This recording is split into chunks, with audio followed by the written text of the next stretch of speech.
भगवान के लिए हम सब उनके पुत्र, किंतु वो ही भगवान कहते हैं अर्जुन यद्यपि मैं समदर्शी हूं ये भी ठीक है, किंतु जो मेरा भजन करता है मैं भी उसका भजन करता हूं ये भी ठीक है।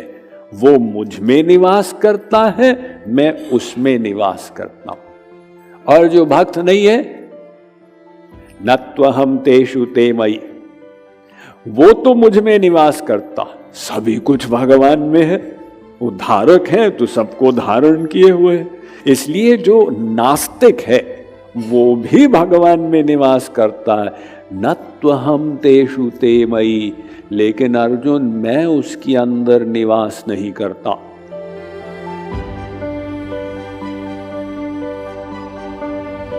रामचरितमानस अयोध्या कांड दोहा नंबर 127।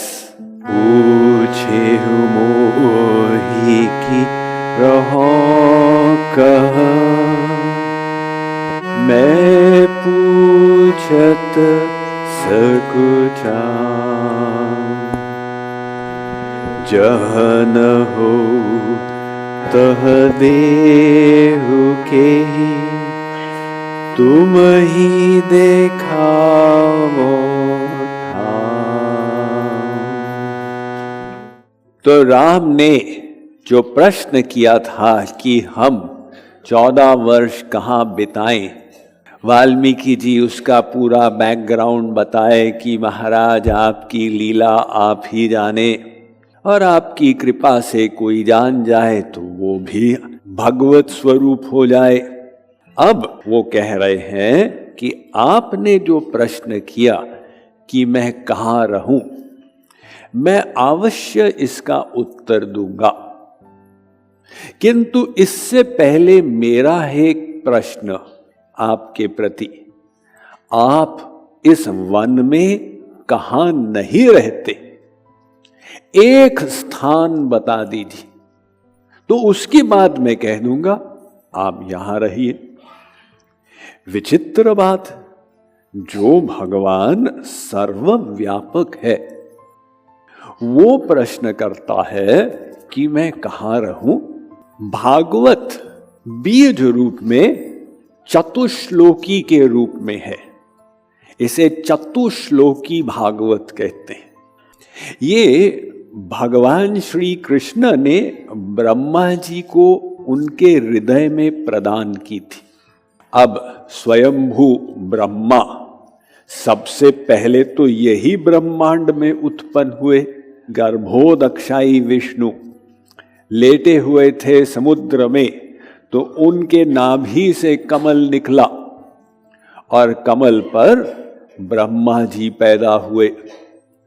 तो ब्रह्मा जी ने देखा चारों तरफ मैं कौन हूं, मैं किस लिए यहां आया हूं, मेरा प्रयोजन क्या है, कुछ समझ में नहीं आया, कंफ्यूजन में थे। तो उन्होंने देखा ये कमल पर मैं बैठा हूं, इसकी नाल है, नाल में प्रवेश करने लग गए। शास्त्र कहते हजारों वर्षों तक चलते ही चले गए, कोई अंत नहीं पाए।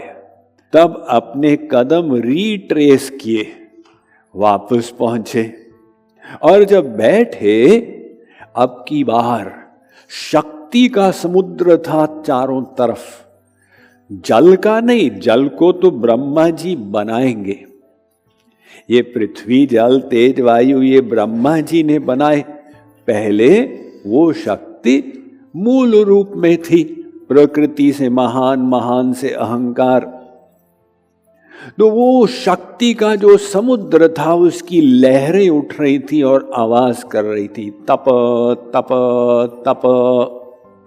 ब्रह्मा जी को संकेत मिला कि मुझे अब तपस्या करनी चाहिए। तो बैठ के जब तपस्या किए, उसके पश्चात लास्ट में श्री कृष्ण ने दर्शन दिए, और श्री कृष्ण ने 4 श्लोक उनको दिए, जिसके आधार पर ब्रह्मा जी ने सृष्टि की। उनमें पहला श्लोक था, अहमेवा समेवाग्रे नान्यद्यत् सदसत्परम पश्चादहम यदेतच्च यो वशिष्येत सोऽस्म्यहम्। ब्रह्मा जी, ये संसार के रूप में जो प्रकट है वो मेरा ही स्वरूप है। संसार जहां खत्म हो जाता, अगर आप रॉकेट लेके चले तो एक पॉइंट आएगा जब सब संसार खत्म हो गया। अब फिलॉसफर लोग सोचते हैं कि जहां संसार खत्म हो जाता उसके आगे क्या है? दो ही तो विकल्प है, या तो वो खत्म ही नहीं होता तो चलते ही चले जाओ। अब ये बात तो बुद्धिगम्य नहीं है भाई, कहीं तो उसका एंड होगा संसार का। संसार का एंड जहां हुआ उसके बाद क्या है, ये पाश्चात्य फिलॉसफर्स के पास इसका कोई उत्तर नहीं। तो श्री कृष्ण कह रहे हैं ब्रह्मा जी, उसके आगे मैं ही हूं। तो संसार के रूप में मैं ही प्रकट हूं, संसार के आगे मैं ही हूं। जब संसार नहीं था, प्रलय था, उस समय मैं ही था और माया शक्ति सुप्त रूप में मेरे अंदर निवास करती थी, प्रकृति के रूप में। और अभी तो संसार प्रकट है, पुनः जब प्रलय हो जाएगा तो यो वशिष्येत सोऽस्म्यहम्, मैं ही एक रह जाऊंगा। अर्थात हमारे शास्त्र कहते हैं कि भगवान सर्वत्र व्याप्त है। एको देवः सर्वभूतेषु गूढ़ः सर्वव्यापी। ये जो मंत्र है ये श्वेताश्वतर उपनिषद में भी आया है और कठोपनिषद में भी आया है और मुंडक उपनिषद में भी आया, एक ही मंत्र, सर्वव्यापी सर्वभूतांतरात्मा कर्माध्यक्षः सर्वलोकाधिवासः साक्षी चेता केवलो निर्गुणश्च। तो वो भगवान सब जगह है। लेकिन ये बात खटक सकती है कि भगवान तो आनंद सिंधु है, और अगर भगवान सब जगह है, हमें उनका आनंद अनुभव में क्यों नहीं आ रहा है? हम तो संसार का सेवन करते हैं ना, आप पानी पीते हैं उसमें भी भगवान है। कोई वायु आके आपके गाल को छूती है उसमें भी भगवान है। आप किसी चीज को छुए उसमें भी भगवान है। तो आनंद सिंधु के आनंद से हम वंचित क्यों हैं? तो इसका उत्तर गीता में श्री कृष्ण ने दिया, त्रिभिर्गुणमयैर्भावैरेभिः सर्वमिदं जगत् मोहितं नाभिजानाति मामेभ्यः परमव्ययम्। अर्जुन, सर्वव्यापक भगवान की क्या कहें? जो अवतारी भगवान है, सामने आकर खड़े हो जाते हैं, उनको भी मायाधीन जीव नहीं पहचान पाते, क्योंकि मायाधीन जीव की इंद्रिय मन बुद्धि माया की बनी और भगवान मायातीत। उस इंद्रिय मन बुद्धि से हम अलौकिक भगवान को ग्रहण करने चलते हैं। इंद्रिय मन बुद्धि के अनुसार हमें प्रतीति होती। अगर सफेद वस्तु है और आप लाल चश्मा पहन लें और देखें, आपको क्या रंग का वो कपड़ा दिखेगा? लाल दिखेगा। अब हरा चश्मा पहन लें, वही सफेद कपड़ा आपको हरा दिखेगा। कपड़े का दोष नहीं है, इंद्रिय मन बुद्धि का दोष है। तो वो इंद्रिय मन बुद्धि माया की है, माया का अक्स पड़ता है। हमको अवतारी भगवान भी माइक दिखते और सर्वव्यापक भगवान तो पकड़ में ही नहीं आते। इसीलिए एक बार दो चींटियां थी, वो किचन में चीनी का ढेर था। दोनों चींटियां उस चीनी की पहाड़ी पर दिन भर घूमती गई, शाम को वापस लौटी। पहली चींटी ने कहा, आज तो इतनी चीनी खाई, इतनी चीनी खाई, सब अंदर बाहर मिठाई मीठा हो गया। दूसरी चींटी ने कहा, चीनी कौन सी, हम लोग तो नमक की पहाड़ी पर गए थे। अब सब फिलॉसफर लोग इकट्ठे हुए कि दोनों चींटियां उसी परिस्थिति में उसी पहाड़ी पर गईं, उनकी अनुभूति में इतना अंतर कैसे आ गया। तो दूसरी चींटी को कहा मुंह खोलो।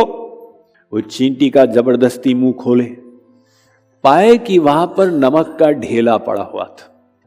वो नमक के ढेले को मुख में रखकर चीनी पर घूमती गई, उसे चीनी का नहीं नमक का ही अनुभव हुआ। ऐसे ही भगवान तो सर्वत्र है, लेकिन हम लोग माया का चश्मा लगाए हुए हैं, हमको सर्वत्र माया की ही अनुभूति होती। और जिन महापुरुषों ने अपने इंद्रिय मन बुद्धि को शुद्ध कर दिया, जिनको योग माया शक्ति मिल गई और जिनकी इंद्रिय मन बुद्धि अब दिव्य हो गए, उनको अवतारी भगवान भी पकड़ में आ जाते हैं। चिदानंदमय देह तुम्हारी, और सर्वव्यापक भगवान का भी आनंद मिलता है। यही तो कारण है कि महापुरुष लोग डिक्लेयर करते हैं वासुदेव सर्वमिति, पुरुष एवेदग्वं सर्वं यद्भूतं यच्च भाव्यम, ईशावास्यमिदं सर्वं यत्किंच जगत्यां जगत्। सिया राम मैं सब जग जानी। हनुमान जी कहते हैं मैं सब के अंदर सीताराम को देखता हूं, इसलिए करऊं प्रणाम जोरी जुग पाणी में, अपने हाथ को जोड़कर सबको प्रणाम करता हूं, क्योंकि सब में सीताराम। आप कहिए हनुमान जी को कोई मन का भ्रम हो गया होगा, लोग हेलुसिनेट करते हैं। जी नहीं, सबके अंदर सीताराम तो हैं, हमको नहीं दिख रहे, ये हमारी गड़बड़ी। हनुमान जी के पास वो दिव्य इंद्रियां हैं, उनको फैक्ट में दिख रहे, जो वास्तविकता है वो पकड़ में आ गई है। इसलिए तो गोपियां कहती हैं जित देखूं तित श्याममयी है। वाटन में घाटन में, वीथिन में बागन में, बेलिन में वाटिका में, फूलन में वन में, दरन में दीवारिन में, देहरी दरीचन में, हीरन में हारन में, भूषण में तन में, कानन में कुंजन में, गोपिन में गायन में, गोकुल में गोधन में, दामिनी खन में, जहाँ जहाँ देखूं तह श्याम ही दिखाई देत। मेरो श्याम छाए रहियो नैनन में मन में। वो जो सर्वव्यापक भगवान हैं, उनका स्मरण कराते हुए वाल्मीकि जी राम को कह रहे हैं, चैलेंज कर रहे हैं कि आप बताइए अब मैं आपको क्या जवाब दूं कि आप कहाँ रहें इस वन में। सुनी मुनि वचन प्रेम रस साने, सकुचि राम मन महु मुस्काने। सुनी मुनि वचन प्रेम रस साने, सकुचि राम मन महु मुस्काने। वाल्मीकि हंसी कहि बहोरी, वाणी मधुर अमिय रस मोरी। वाल्मीकि हंसी कहि बहोरी, वाणी मधुर अमिय रस भोरी। तुलसीदास जी लिखते हैं कि वाल्मीकि जी की अटपटी भाषा को सुनकर, उनकी प्रेम भरे शब्दों को सुन के राम भी मुस्कुराने लग गए। तो अब ये बात तो ठीक है कि भगवान सब जगह है, लेकिन इसका मतलब ये नहीं कि सब जगह वो प्रकट भी हो जाते। जैसे भगवान हमारे अंदर बैठे भी हैं, किंतु जब तक कृपा न करें तो काम नहीं बनता। भगवान कहते हैं समोहम सर्वभूतेषु न मे द्वेष्योस्ति अप्रिय। मैं समदर्शी हूं, न मैं किसी से द्वेष करता हूं न दुश्मनी करता हूं। और ऐसा करें भी क्यों? भगवान सबके पिता है, भगवान के लिए हम सब उनके पुत्र। किंतु वो ही भगवान उसी गीता के श्लोक की अगली पंक्ति में कहते हैं ये भजन्ति तुमाम भक्त्या मयि ते तेषु चाप्यहम्। अर्जुन, यद्यपि मैं समदर्शी हूं ये भी ठीक है, किंतु जो मेरा भजन करता है मैं भी उसका भजन करता हूं ये भी ठीक है। वो मुझ में निवास करता है, मैं उसमें निवास करता हूं। और जो भक्त नहीं है, नत्वहम तेषु ते मयि,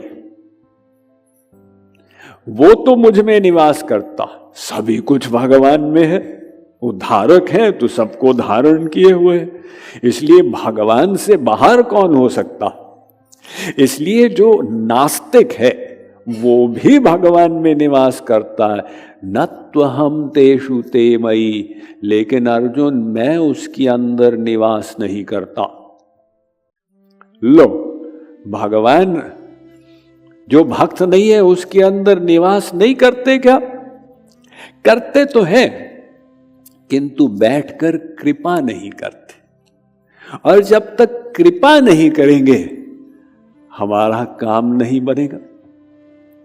तो कृपा कैसे हो? ये फैक्ट है कि भगवान सब जगह है, वो आस्तिक हो नास्तिक हो सबके अंदर है, किंतु जब कृपा करेंगे तब आकर हमारा काम बनेगा। और वो कृपा के लिए हमको पात्र बनाना पड़ेगा। अगर ये पात्र बनाने की शर्त न होती तो फिर तो भगवान कहते कि भाई हम कृपा सब पर कर दें, सब एक साथ गोलोक पहुंच जाएंगे। किंतु अगर ऐसा होता तो ये संसार ही क्यों रह जाता। मात्र उनकी कृपा से नहीं काम बनेगा, हमको अपनी तरफ से पात्र तैयार करना होगा। अब पात्र ही नहीं है, गुरुजी कहाँ कृपा करें। आप गुरुजी के पास जाएं, गुरुजी 5 लीटर दूध दे दीजिए। गुरुजी कहें बेटा हाथ में डाल दूं क्या? अरे बर्तन तो लाओ, बिना बर्तन के दूध मांग रहे हो। तो शिष्य लौट गया, अब दोबारा आया, अब की बार बर्तन ले आया। गुरुजी वो दूध डालना था ना। गुरुजी ने कहा बेटा मैं डाल दूंगा, बह जाएगा, इसमें छेद है। तो ले गया, अब तीसरी बार सही पात्र लाया। गुरुजी अब तो दे दो। बेटा पात्र में छेद नहीं है तो गंदगी लगी हुई है, मैं डालूंगा वो फट जाएगा। तो इसी प्रकार से हम चाहते हैं कि भगवान और गुरु कृपा करें, हमारे पास पात्र ही नहीं। पात्र तैयार करना ये हमारा काम और कृपा करना उनका काम, ये दोनों की आवश्यकता है। तपः प्रभावात देव प्रसादाच्च, श्वेताश्वतर उपनिषद कहता है तुम साधना करो और देव प्रसाद प्रदान करेंगे। महर्षि अरविंद ने लिखा हमारा जो दुर्गम लक्ष्य है उसको प्राप्त करने के लिए 2 महाशक्तियों के संगम की आवश्यकता। जीव की ओर से सतत और तीव्र स्फूर्णा और उसका उत्तर देने वाली भगवान की करुणा कारिणी शक्ति। मन क्रम वचन छाड़ी चतुराई, ये जीव की साधना। भजत ही कृपा करहि रघुराई, ये ईश्वर अनुग्रह। दोनों से काम बनेगा ना। अगर हम इस चक्कर में बैठ गए कि भगवान कृपा कर देंगे, गुरुजी कृपा कर देंगे, तो फिर बैठे ही रह जाएंगे। लेकिन जो हमको करना है उस पर हमें ध्यान देना होगा। तो भगवान सब जगह है, फिर भी कहीं कहीं विशेष रूप से उनकी कृपा प्रकट होती।